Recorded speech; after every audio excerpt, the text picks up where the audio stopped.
बिस्मिल्लाहिर्रहमानिर्रहीम। जवानी का जोश चढ़ा तो महबूबा का पेट बढ़ा, मगर ये उसके लिए कोई नई बात ना थी।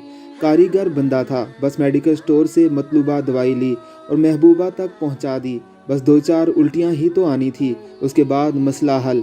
अब इतनी सी बात पर भला वो क्यों परेशान हो। गाता गाता घर में दाखिल हुआ तो अम्मा ने कहा, बेटा बहन को हस्पताल लेकर जा, तबीयत बड़ी ख़राब है। इसको क्या हुआ है? उसने माँ से पूछा।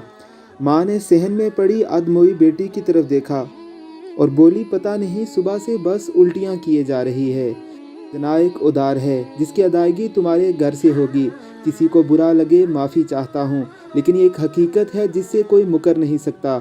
मोहब्बत करो, लेकिन अगर किसी की ज़िंदगी आबाद नहीं कर सकते तो बर्बाद भी मत करो, क्योंकि ज़िंदगी तुम किसी की बर्बाद नहीं कर रहे, बल्कि अपनी ही बहन और अपनी ही बेटी की ज़िंदगी बर्बाद कर रहे हो। इमाम गज़ाली रहमहुल्लाह का कौल है कि ज़ना एक कर्ज़ है जो तुम्हारे घर से वापस वसूल होता है। ये करते तो तुम हो, लेकिन इसे चुकाती तुम्हारी बहन, तुम्हारी बेटी, तुम्हारी बीवी या तुम्हारी माँ है। अल्लाह रब्बुल इज़्ज़त की ज़ात हम सबको अपने हिफ्ज़ व अमान में रखे। आमीन सुम आमीन।